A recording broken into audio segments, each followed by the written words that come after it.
This episode is brought to you by Accenture. When your advertising operations fall out of sync, everything else follows. Spotify and Accenture are working together to reinvent the rhythm of ad sales, using automation, analytics, and smarter workflows to simplify campaign delivery and access better data across the business. The result? Less time spent on operations, more time connecting brands with the moments and fandoms that matter most. Learn more at accenture.com/Spotify. The new LinkedIn Hiring Pro can't undo your last hire, the no-show. Who set you back because they didn't show up on day one, or day two, or ever again. And now your product launch is delayed because you're talking to alien abduction podcasters to track them down. But LinkedIn Hiring Pro can help make sure your next hire sticks. In fact, businesses who use LinkedIn are 24% less likely to reopen a role in the next 12 months. Hire right the first time with LinkedIn Hiring Pro. Post a free job today at linkedin.com/quality. This podcast is part of the Robots Radio Rocket Club, a program designed to help all podcasts reach their full potential. For information about joining the Robots Radio Rocket Club, check out robotsradio.net. Welcome to Holocron Histories, Star Wars Canon versus Legends, where we're going to take a deep dive into the lore of the Star Wars universe. Hello and welcome to the Holocron Histories podcast, where we talk about all things Star Wars canon versus legends. I am Teacup, one of your hosts, and I'm here with my other host, Ben of Temeria. So Ben, this is a special episode. We have some guests here with us. We do. We have our two patrons that we have joining us today, and we shall introduce them. We have Genesis. Or Genesis. As she's Genesis sounds like trying to say Genesis, but you have a speech impediment. Yeah. You're Genesis. Not wrong. Yeah. So, how are you doing today? I'm doing pretty good. The weather has got me a little down today, but on my drive home, I was I'm excited. I'm a little nervous. And I just like the whole good, bubbly feeling that comes with that. I embrace my emotions and let them flow. As a truth Sith would say. And then we also have Toasty, or known as Darth Toasty on our Discord now. At least in our Discord, not the Robots Radio Discord. Not yet. No, not yet. Oh, God. You have to have a different name for each podcast you go on. So, you need a Witcher. Well, his Witcher name isn't it Toast? It's Toasty of Toasterton Villopolis. So, yeah. Yeah. It's a mouthful. And then on Genesis is I'm Beastie, or Beast Mode. So there you go. Awesome. So we are talking about fan theories. At least that's what Toasty and Genesis. God, now I cannot say it. just leave it. It's fine. I know. It's fine. But we are going over fan theories today for this special episode. So, what fan theories have you guys brought? I know one, at least from Toasty. I know one of them. I mean, yeah, that's kind of the big one that we brought. We actually did some pretty detailed investigation, and I have 2 pages of show notes. Oh my God. When your patrons are also podcast hosts. Right. Yeah, right. I would just like to say, in true Sith fashion, what she means is that she did detailed research and I forgot to do it. But we can just say that my apprentice did all the work, because that's usually what happens, right? She's the apprentice? Oh. She so much has said so the other day, so I'm just saying. I mean, he is the Darth, and I am just the Sith, so that would correlate, but I'm not calling you Master. You don't have to. That's weird. We're progressive Sith. We don't use terminology like that anymore. Okay. It's good to know that the Sith have gone for some reforms and updated their language. Oh yeah. for sure. At least this faction of the Sith has. I mean, the one that we did the most research on, I think, is one of those like really off the wall fan theories, but that has so much detail to it that it could be plausible. And that is the tale of Darth Jar Jar. The ridiculous. Yeah, Yes. yeah. It's funny though with this one. There's so much. You mean you could put it in quote unquote evidence that it is very plausible? Mm-hmm. Because we also don't know what happened to Jar Jar after Revenge of the Sith. Do we? We do. We do? Oh, what the heck? That's I news to can't me. Well, we can get into fan theory, and I can tell you what I believe is either legends or might still be in the canon. Okay. But you'll want to hear the theory first, and then I can ruin it with what actually happens. Aww. Okay. All right. The first thing was that his clumsiness is completely an act. And he just, like, the way that he moves around is actually very reminiscent of drunken monkey fighting style. And so when he's like acting all physically crazy, it can actually really be tracked to a legit fighting style. And because he's so weird and awkward about it, Qui-Gon immediately dismisses Jar Jar as unintelligent, and Obi-Wan calls him a pathetic life form. So the fact that he instantly comes off as non-aggressive, non-threatening, he gets put into a category that he's not even viewed that way anymore. Yeah, and you know that kind of tracks because he also calls Anakin a pathetic life form, who also turns out to be extremely powerful and deadly. That's true. That's very true. I mean, when we first meet Jar Jar too, like and this might be me being very forgetful. Are Gungans, can they jump pretty high, just being as their species? Jen can correct me because the theory things, but if the theory checks out, we never see another Gungan perform acrobatics like Jar Jar does. No, the only other time that we see it is when they're in the water and they're doing like swimming stuff. We don't actually see them being able to do that stuff on land. And obviously you can be way more acrobatic underwater than you can on land. Okay, that's what I thought.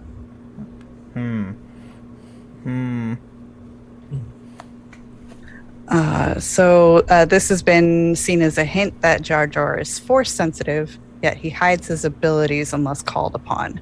And that's why he is like the same way that we see Obi-Wan and Anakin do like these awesome jump flips and then spiral in the air and then make a perfect landing. Jar Jar does the exact same thing, but people just dismiss it.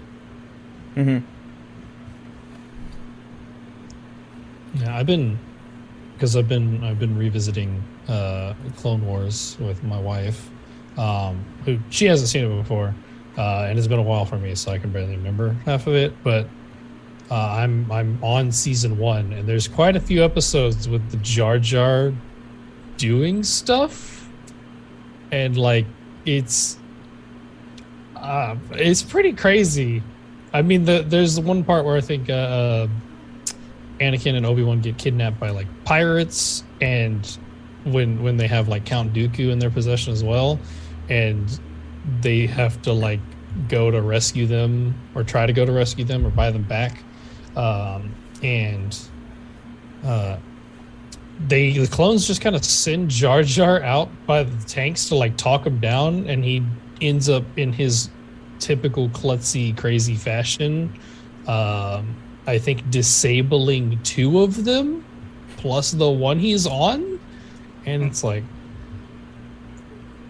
and he seems to show a lot more intelligence than they typically give him in the movies too, in like the Clone Wars. Like whenever he thinks things through, actually pretty it seems pretty intelligent in that aspect. They just don't show it in the movies, but it looks a lot way different in Clone Wars. So I mean, we kind of see that klutziness in episode 1 when they're fighting the droid army, and how he just took out a dozen of them just by flailing around or tripping. It's like, is that just coincidence and luck, or is that all an act? And to go off of him being, smarter than what people think he is, especially in the Clone Wars, the series, it's kind of believed that maybe Palpatine helped to orchestrate it all. The events that led Qui-Gon discovering Anakin and Anakin eventually being corrupted and turned to the dark side were carefully orchestrated by Palpatine from the beginning. He had meticulously crafted plan that involved manipulating the entire galaxy, and nothing was left to chance. Jar Jar's integral role in Anakin's adolescence and eventual downfall may not have been coincidence. He may have started out in Palpatine's eyes and ears on Naboo, only to get close access to the Chosen One early on. From there, Palpatine might have been able to further manipulate events right down to the death of Qui-Gon. Because, if Jar Jar wasn't there whispering into little Annie's ear that, it's like, oh, I think Padme likes you. He was the initiator of that. It's also Jar Jar who tells Padme through a conversation that, the Gungans won't go down fighting because we have a grand army, to convince her to go back to Naboo. And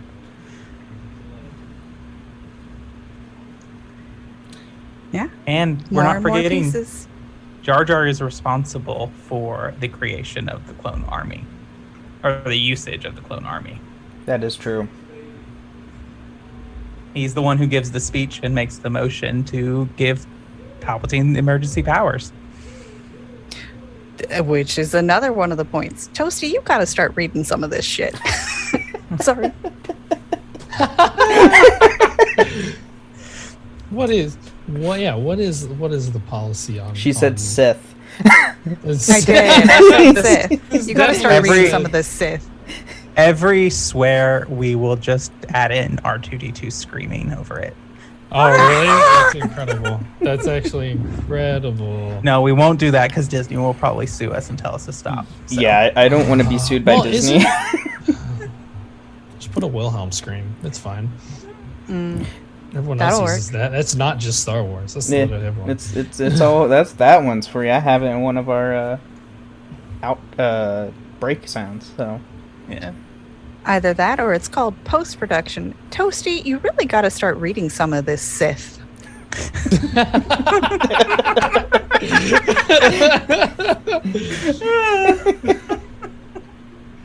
Oh dear, I can't.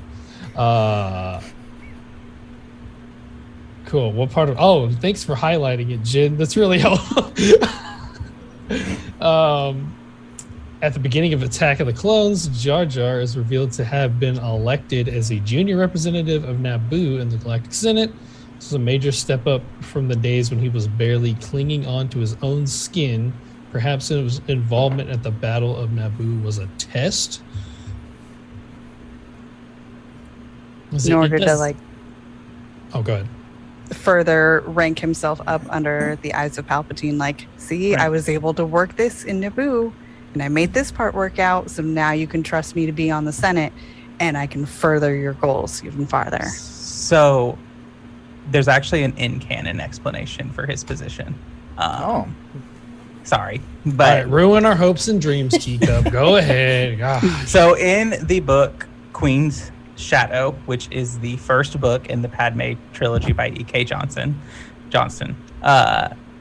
so Padme, at the end, in a conversation with Mon Mothma, it's recommended to her that she appoint a representative from the other species of Naboo to help with her workload and representation.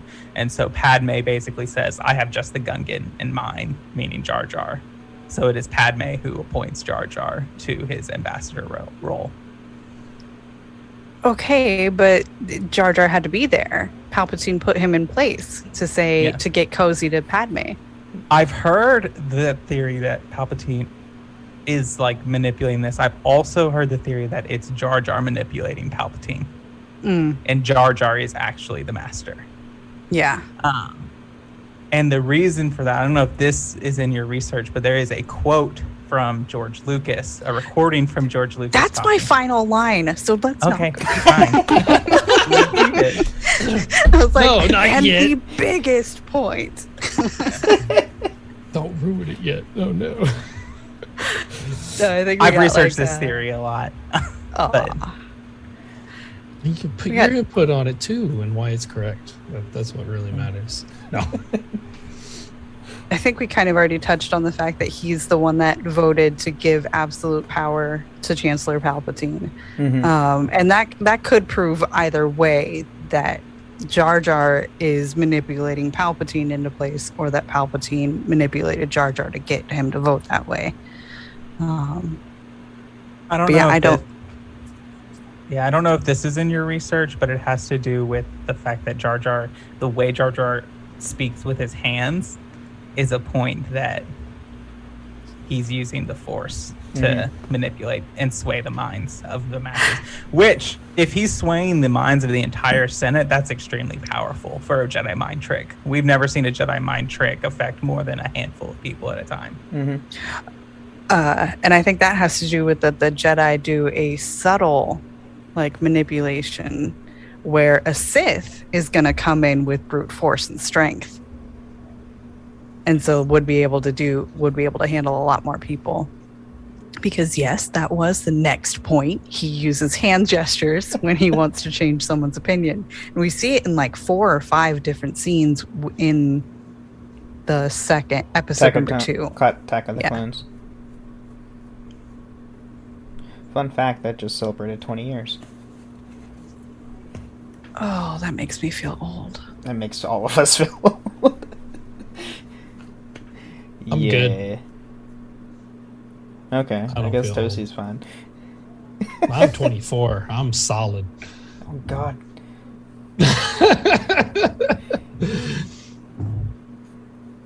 All right, Jen, it seems like that leaves your quote thing. Yes. The biggest point is that George Lucas once claimed that Jar Jar was his favorite Star Wars character, referring to him as key to the whole saga in a making of documentary for The Phantom Menace. While actor Ahmed Best tweeted, "It feels really good when the hidden meaning behind the work is seen, no matter how long it takes." So you combine those two things together, and it's just that's Jar Jar is key, and then the dude that played Jar Jar is saying that there's a hidden meaning behind his character. It has to allude to something. Yeah, I would say so. There's just too much coincidence that all this stuff happens and lines up with Jar Jar in even surviving through all this and giving Palpatine the power and then continuing his work after that. But I mean, Toasty's probably, or not Toasty, but Teacup's going to come in with all the canon explanation and shoot down what happens to Jar Jar after all of this. Teacup's gonna crush our dreams. I actually don't think what happens to Jar Jar necessarily disproves or proves the theory. I just think that what happens to him is actually just kind of sad. If the theory is not true, it's very sad. So Palpatine basically enslaves Jar Jar to be his jester, and then when he is no longer useful to him, he casts him aside and he lives on he lives on the streets of Naboo as a beggar. Oh, that's sad. Oh. I like to see the fan theory because that's not as like Wow. crushing to like a whole. Where's like that I at? saw the prequels. I saw Phantom Menace when I was like 7, and so like Yeah. Jar Jar wasn't annoying to me because I was 7. Oh my gosh. I didn't really go for that either, to be fair. Yeah. I reject your canon and replace it with my own. As that is the most Star Wars fandom thing you can do. That is true. Now the thing is too though, like where does that leave Jar Jar if he's not a beggar on Naboo? What happens to him? Like, because we don't see him ever again. In canon, I think it's implied that he dies there as a beggar on Naboo. But Boo.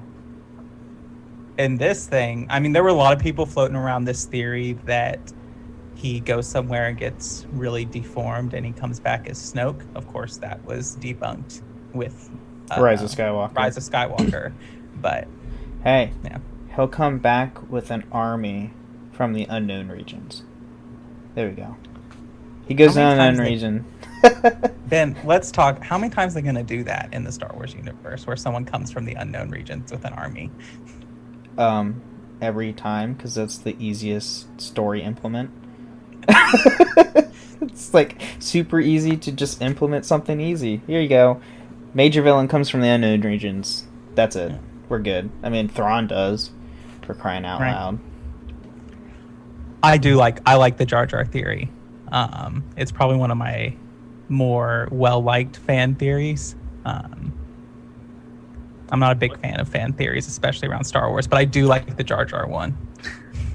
What if it's all some ploy that Jar Jar is performing? What if his enslavement by Palpatine and his beggar days on Naboo are all just a mind trick that he did to convince people that he was insignificant still? That's why I said that what happens in canon doesn't disprove this theory, because the theory lays out that Jar Jar is this master of manipulation, and he plays himself the fool. And so what better way to be close to Palpatine than be his personal jester? Nobody pays attention to Because- the Joker. Right. Mhm. And because every other like force sensitive or person who shows power who gets close to Palpatine is put in worse enslavement in their own right.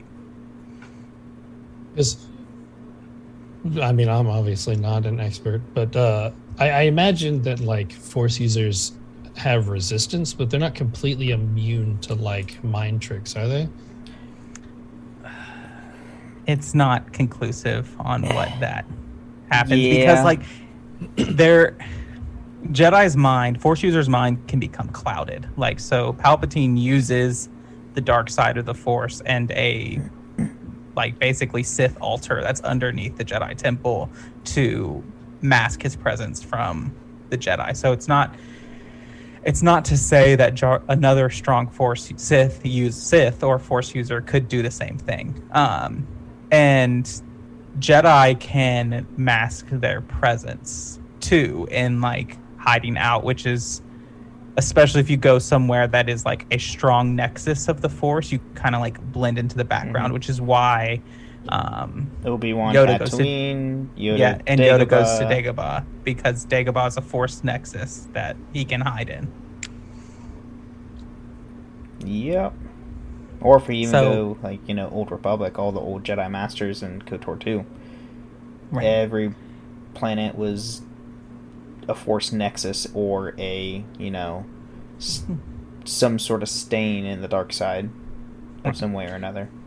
But everything shows that a Jedi or a Force user can resist pretty indefinitely a incursion into their mind, whether that's a subtle Jedi mind trick or like the mental extraction that the Sith do, because we watch Rey fend off Kylo with no problem, and she has no training. That's just pure talent and power. That's what I'm going to go with. We'll go with that. I have opinions that I will not voice. I think that's most. Well, that might be a fan. No, I'm kidding. That's for the after party. That's the after The party. after party? Yeah. Oh, Yeah. Oh boy. gosh. So I have to ask then, what's y'all's favorite fan theory? If you have one. That's not Darth Jar Jar. I have one ready if you need to think, Ben. Honestly, Darth Jar Jar is probably one of my favorite ones because I mean I don't really look into the fan theories of Star Wars too much. I was looking up some before the show today, and all the ones I've been seeing, they were all debunked with the sequel series. Mm-hmm. It's like, is Starkiller based from Endor? No, it's clearly Ilum. It's an ice planet, for crying out loud. So my favorite fan theory isn't really a fan theory per se, but it's more of a headcanon. But it's mine that Darth Vader lets Luke win in Return of the Jedi. Solely much like to solve the thing of like, how does Luke, who has 2 years of training, beat someone like Vader, who is not only like, yes, he's the shell of Anakin Skywalker and Anakin's skill, but he's still a force to be reckoned with that is not easily overpowered. And I have something funny. Darth Vader is technically the Grand Master of the Jedi Order by Return of the Jedi. That is true. So, because he was the He's only the only one on the Jedi. council that still survived. Everybody else is dead. So therefore, by Yes. default, he's Grand Master of the Jedi Council. Correct. But my theory is that from the moment that Vader realizes that Luke is alive and that Padme's children lived, that he turns at that moment. He's always trying to overthrow Palpatine because that's the way of the Sith. That's the rule of two. The apprentice always seeks to overthrow the master.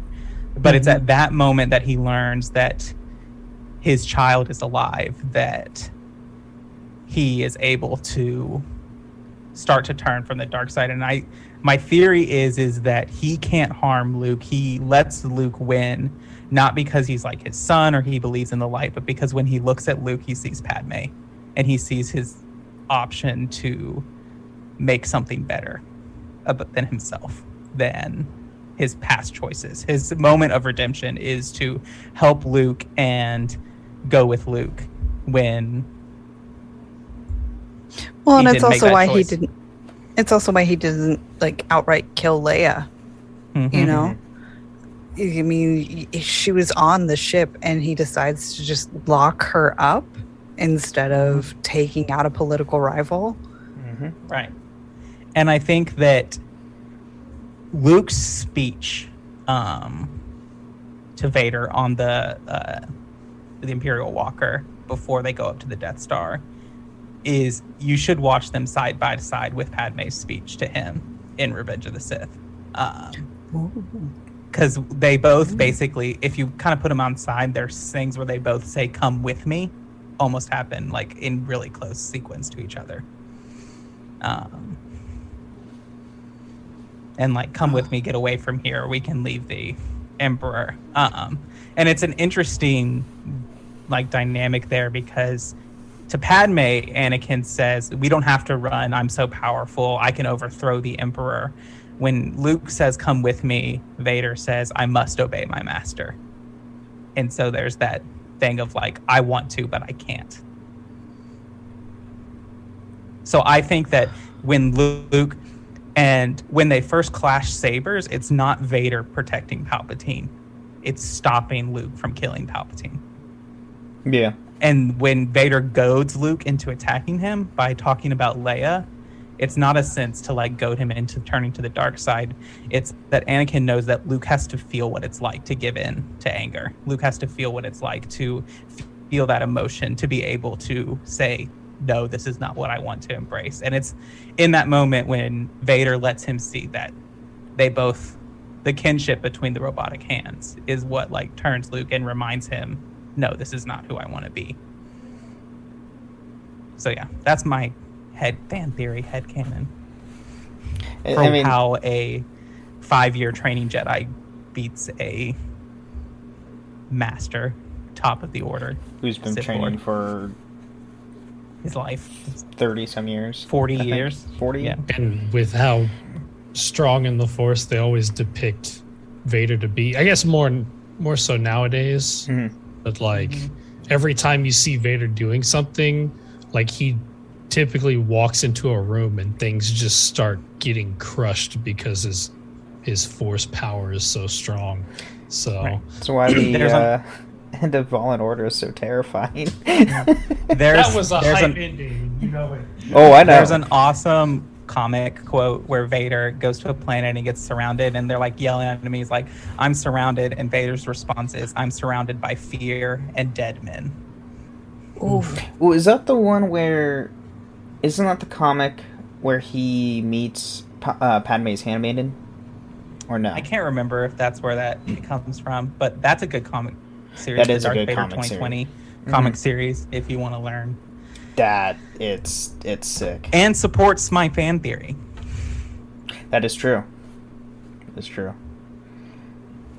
So, I get in the mid-break? Because we are like halfway through, I think. Yeah, sure. Let's go ahead. All right. If you've ever blasted synth beats from your boombox or burned CDs for your besties, this one's for you. As people get older, much like their music tastes, their health needs change. AG1 is the simple daily health drink designed to deliver over 75 essential daily nutrients and pre- and probiotics to support energy, digestion, and mood, so you can make the most out of every decade and dance break. Learn more at drinkag1.com.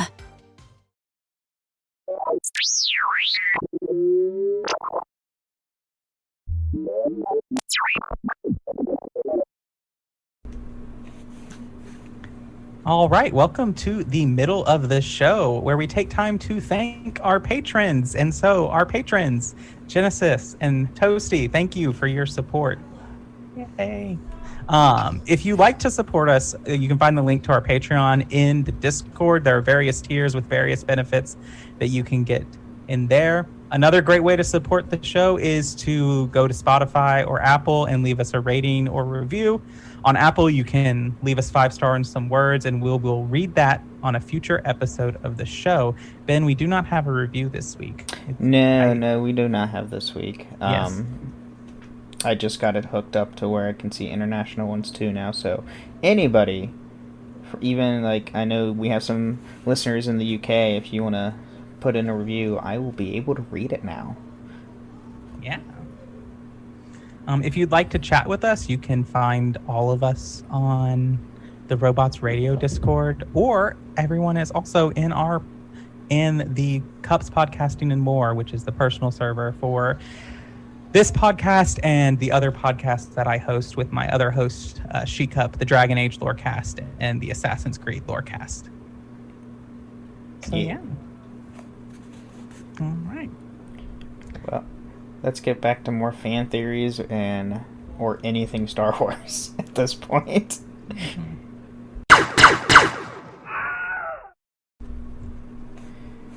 All right, we're back. There's your death scream, Toasty. There it is. Yeah. Yep. So Ben, do you have a favorite theory or headcanon?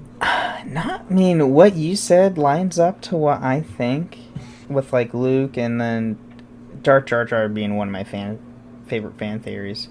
I don't really per se have a fan theory or a headcanon. More the fact that I really wish they would bring back more characters from Legends into canon. Work today, I was literally talking to someone about, Revan for one.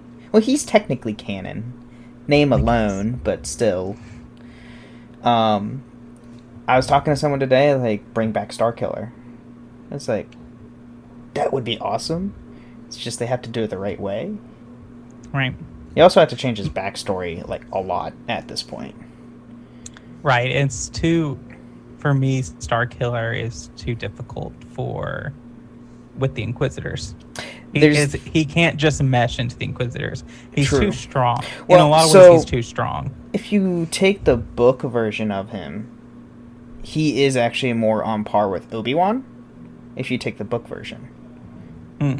because that is quote unquote the Legends version of Starkiller, not the game version. The game version, they overpower the crap out of him because it's a game. Right. But in the book, he's actually more on par with Obi-Wan, and in the books, he follows the light side storyline from Force Unleashed, so he does die at the very end, which created the rebellion and his death.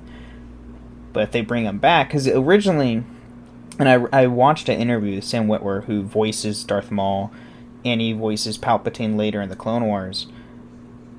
Originally, he was going to be the Grand Inquisitor.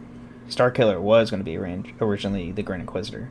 But Dave Filoni is like, oh no, we're not going to do that because everybody knows him from the games, and he's stronger than Darth Vader, so why are we going to have a villain who's stronger than Vader in the first season? Right. So, but, I mean, they technically could bring him back. It's just, I don't think they ever will. But what we need to do is, go back to Old Republic. That's all we need. That's all we need. We need Star Wars right now. Toasty looks like he has I know, Toasty has... Not opinions, just things. Just things. Just things. Just things. I don't want to say anything. Actually, Are they Obi-Wan spoilers? Quite possibly. I don't know. So I know Ben hasn't watched it. Have you watched it, Jen? No, I haven't yet. Okay. I literally got home from work and then had 10 minutes until the show started. That's fair. Appreciate the leg in your background, Jen. It's my daughter on the bed. She's not... it just keeps popping into existence and out. It's fine. No, I stayed an hour late at work yesterday, so I would get overtime and be forced to leave an hour early today so I could get home and watch Obi-Wan with my wife before she had to go to work. Very calculated. So yes, I've seen the 2 episodes. Probably the most hype I've been for a Star Wars thing in a while. And but I guess if we're talking headcanon, I got a headcanon. I don't know how people generally feel about it. But my headcanon is that, and this is probably, I don't know, that Anakin did bring balance to the Force. Like, you mean talk about, like, when at the end of Return? No, Revenge of the Sith. Oh. Because, so, if, like, obviously, when I think balance, I think, like equal on both sides. And there was, like, with the sheer amount of Jedi that there were in, like, positions of power with like, I guess, what is that age? The High Republic or whatever? Well, yeah, we have the High Republic now where there's just, like, hundreds. And there's a good fair amount in the Clone War era. Yeah, okay. It's called, like, in canon and Legends, it's referred to as different things because, like, Tarkin refers to the Senate as a relic of the Old Republic. That's true. When they when they get rid of it in A New Hope, but you could say that, like, the Republic we see in the prequels is, like, the falling Republic. Like, it's at the end of its life. Yeah, Republican decline. Okay. But basically there's so many of them and they're all in power and there's only, like, 2 Sith just because that's how the Sith work. But at the end of it, you have Palpatine and Anakin / Vader, and then you have technically, yes, there's a bunch of them still kind of, like, on the run, but they're all, like, in decline. The only significant ones are Yoda and Obi-Wan, and then Yoda and Luke. So Right. there's kind of, like, basically 2 significant Jedi at all times at that, like, in those movies. Right. Well, That's even true. with the survivors, outside of Obi-Wan and Luke right now, and Seer Junda, all the rest of them are Padawans. That Even is Ahsoka. true. Like, Ahsoka's at the end of her training, and like, but she's not even a Jedi technically.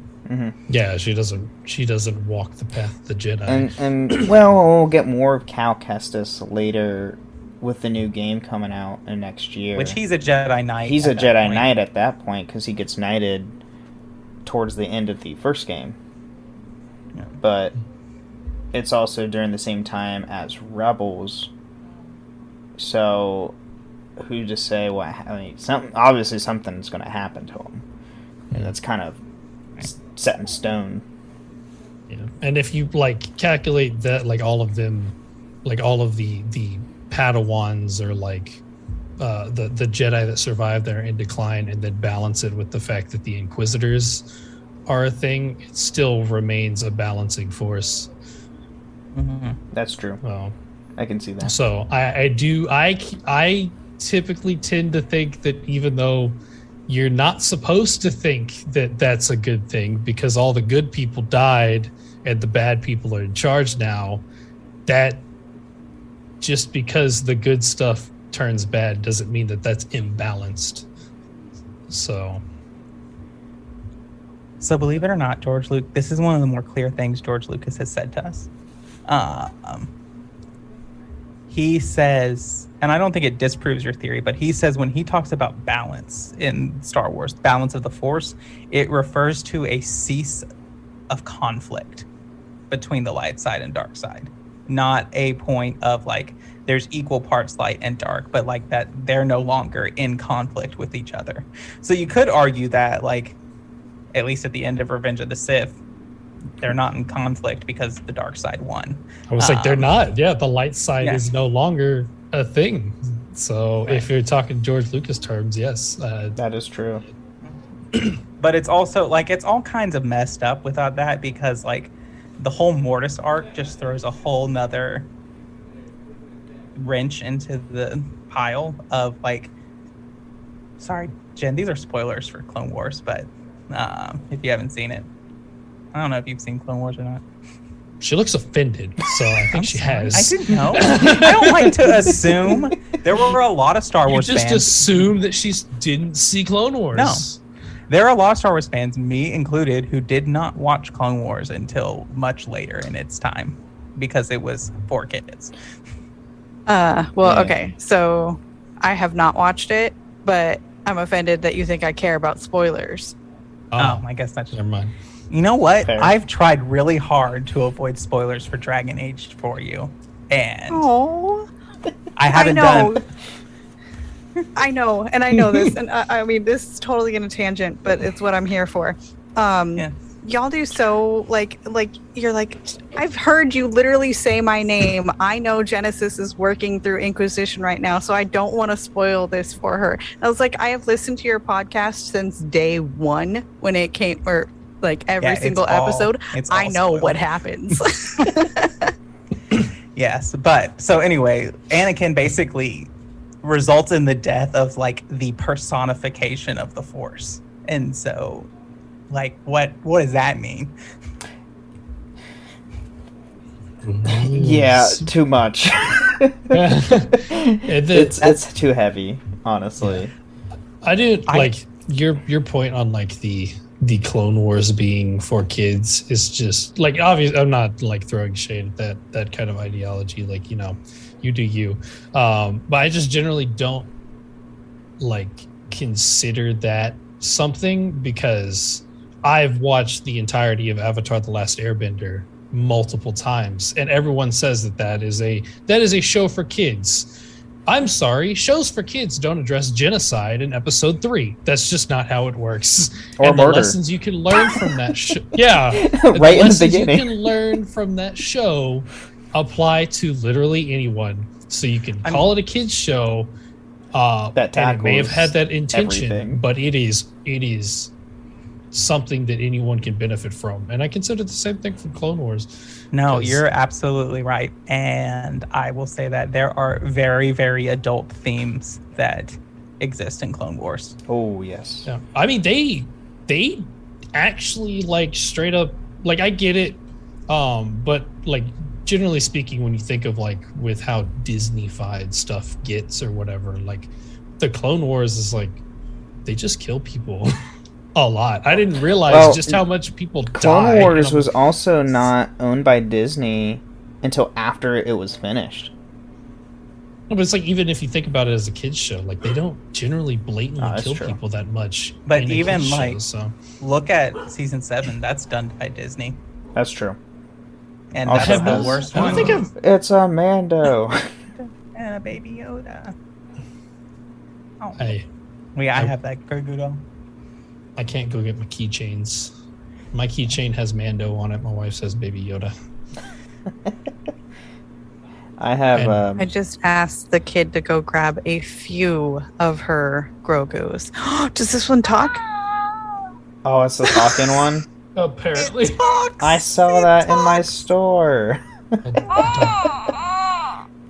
Oh gosh.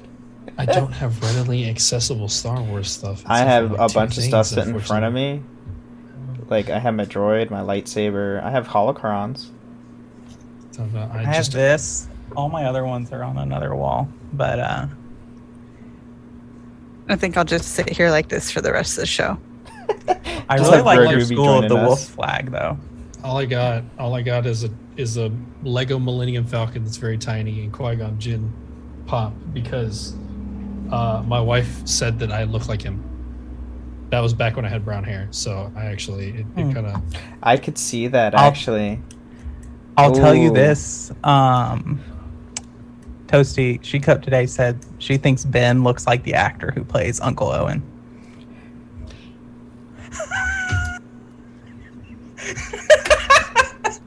I don't know how I feel about that. Holy Wilhelm scream! This is what happens to me. Here, we'll do this. Who's your favorite character? If you had to pick one.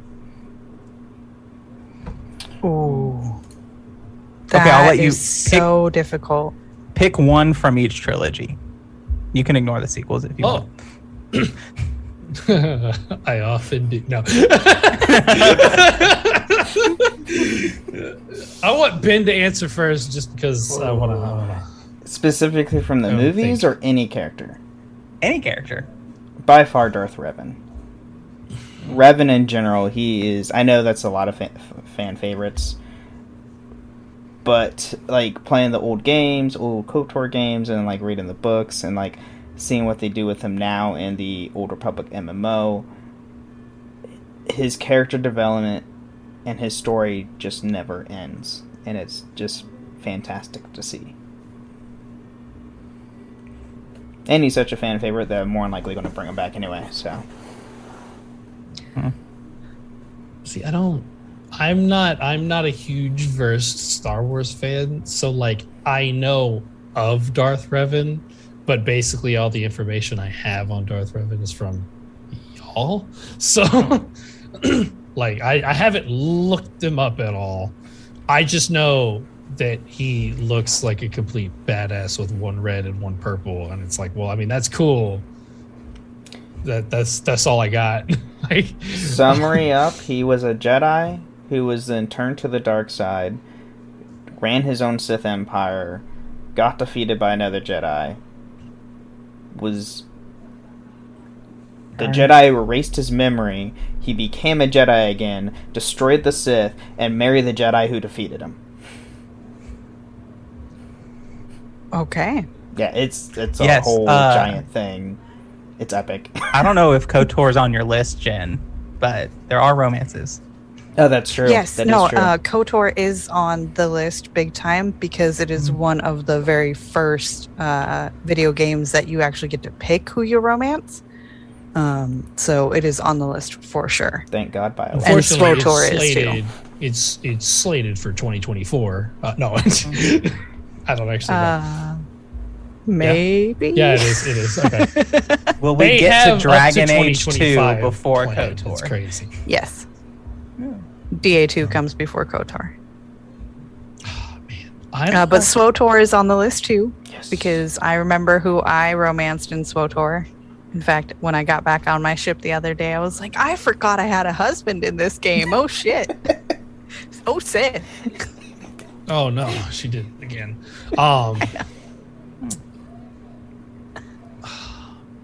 I don't know. I think personally, I'm a real big fan of Ahsoka. I would have to say she has the best character development in all of canon. Her character development is great. I just, yeah. And like obviously with Mandalorian, and that was an unfortunate thing because my wife didn't quite understand some of the things that they did for the Mandalorian that are just like all of like the Star Wars fans who understand were like, oh, but no, that was one of the most exciting episodes for me for Mandalorian. And so I was like, oh my God, they're gonna have Ahsoka. Yeah, watching it with my dad is like, it's fun watching it with my dad, but he has he's in his later years. He doesn't watch animation stuff, so he's like, who's that? It's like, obviously she's a Jedi, but like technically she's not. And it's like, what the hell? Like, what? It's like, ask me all these questions. It's like, what is all this going on? It's like, oh, is this? Right, we explained Ahsoka to my mom before the season 2 of Mando came out because our dog's name is Snips, obviously, after Ahsoka. And so we had to explain to her how it was a Star Wars reference. I had a coworker that I called Snips. I had to train her, and so it was just like, you are Snips now. She didn't understand it at all, and I was like, just shut up. It brings me joy.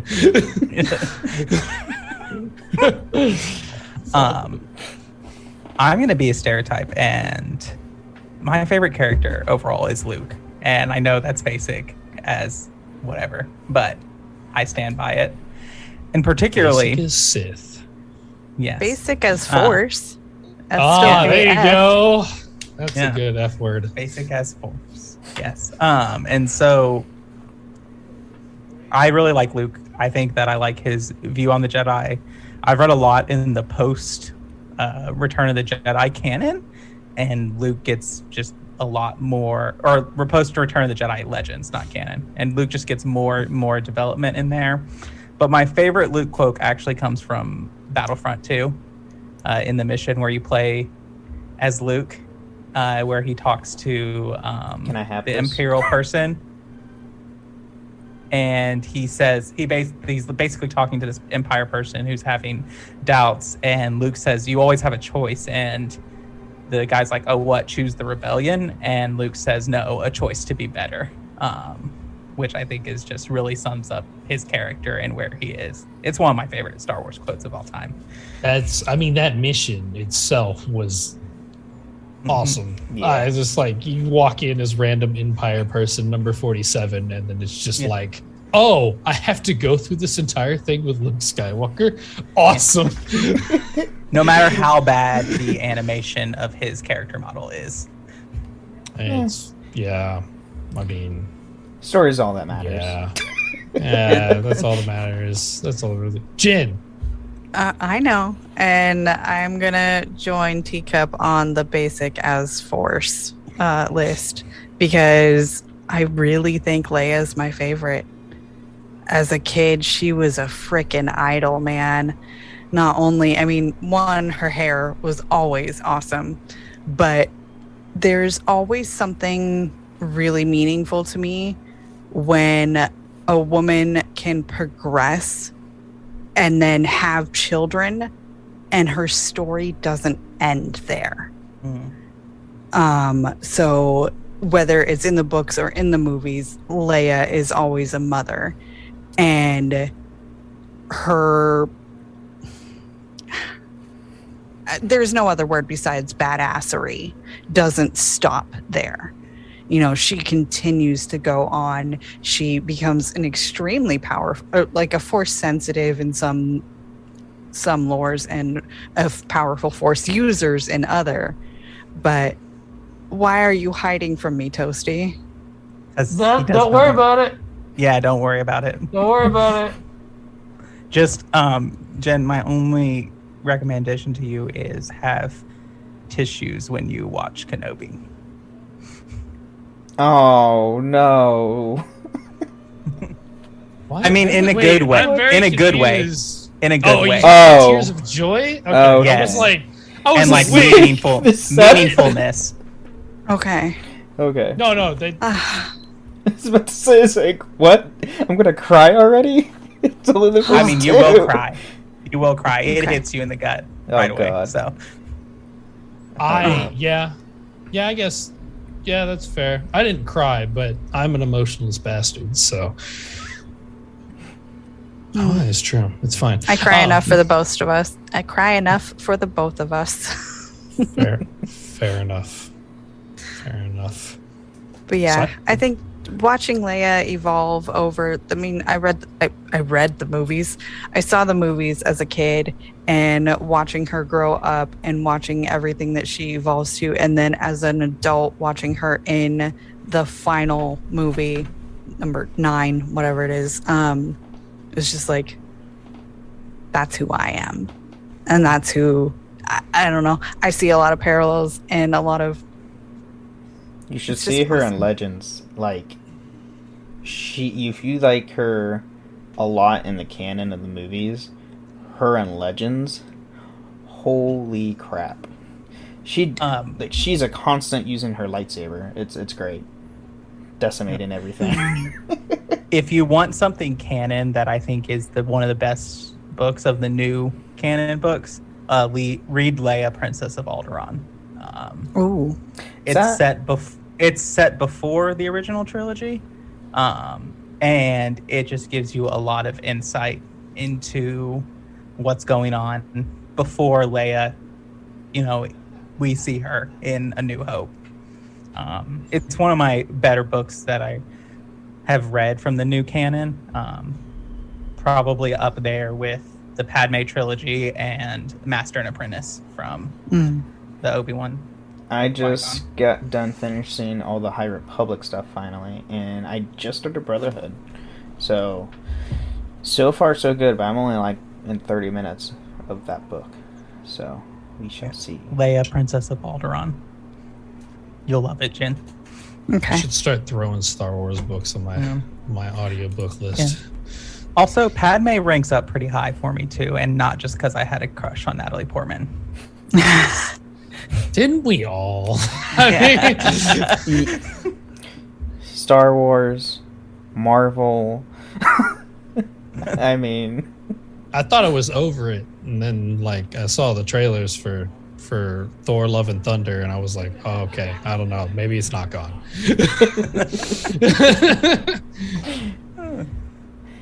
yeah. Okay. A core childhood memory has just unlocked. Oh no! All right. Don't No, voice we're it, good. Jen. It's not. No. No. So I have a question. Okay. It's a speed round. Don't elaborate. Just answer. Is it like a gut thing? So don't think about it either. Well, you can think about it, but just don't take too long. Here I am demanding things on your podcast. Well, it's me. Who would have expected any different? That's true. If you could be one, I'm going to say species from Star Wars, what would you be? I'm a creature of the water, so my first response, I don't know, but it was a Gungan, just because I think mermaids were my favorite as a kid, and being able to do the acrobatics underwater would be freaking awesome. I don't know if I've seen a whole lot of underwater acrobats like that. Nautilins. Yeah, I was going to say Nautilins are good. I feel that one a bit more. My gut told me Twi'lek, but I have no idea why. Maybe I want the sex appeal. I don't know. I guess whatever. Personally, I would probably go Jen with... is uncomfortable. I mean, I was not gonna lie, not trying to hit on you or anything, of course. But I've been like, every time the camera goes to you, I'm just staring directly at your eyes because I've not interacted with you before, and your eyes are gorgeous. I just like to point that out. I have not really talked to you before, but I was just like, whoa, I can't look away. So Thank you. well, But anyway, no, I do think that Twi'leks are cool. And they're like one of the first aliens we see in Star Wars. So Aren't they? I They're think- the ones with the big blue thing that like wraps around their neck, right? No. no, they're not the ones that wrap around the neck.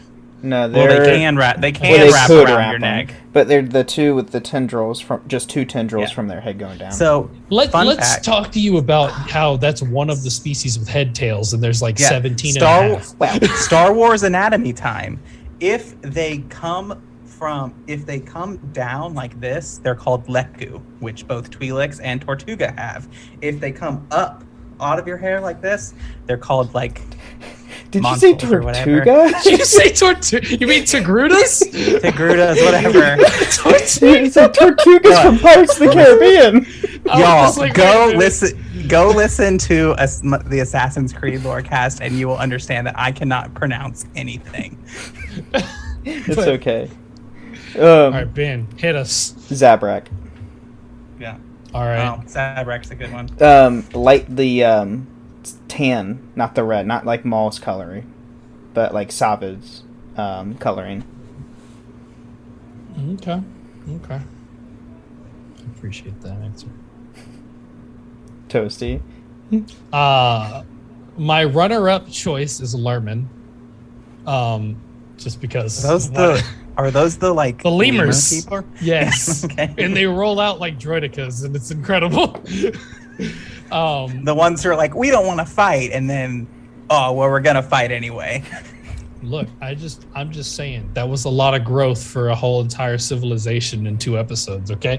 Fair point. That's true. But my top answer is I don't know, is it Dathomirian or Darthmirian? Dathomirian.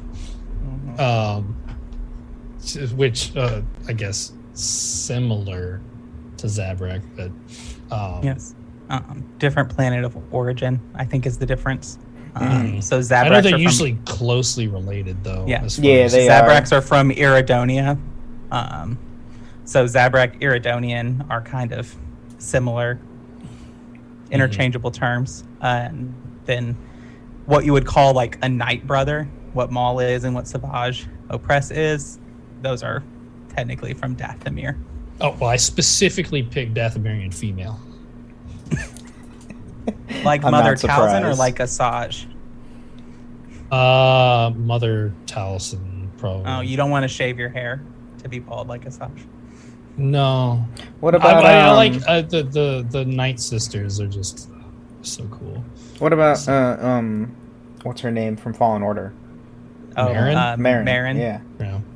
Yeah, same thing. Yeah. The last that's- surviving. Yeah, that was like kind of, I guess, because I don't remember quite as much from Clone Wars, but it's definitely like Fallen Order is still fresh in my memory.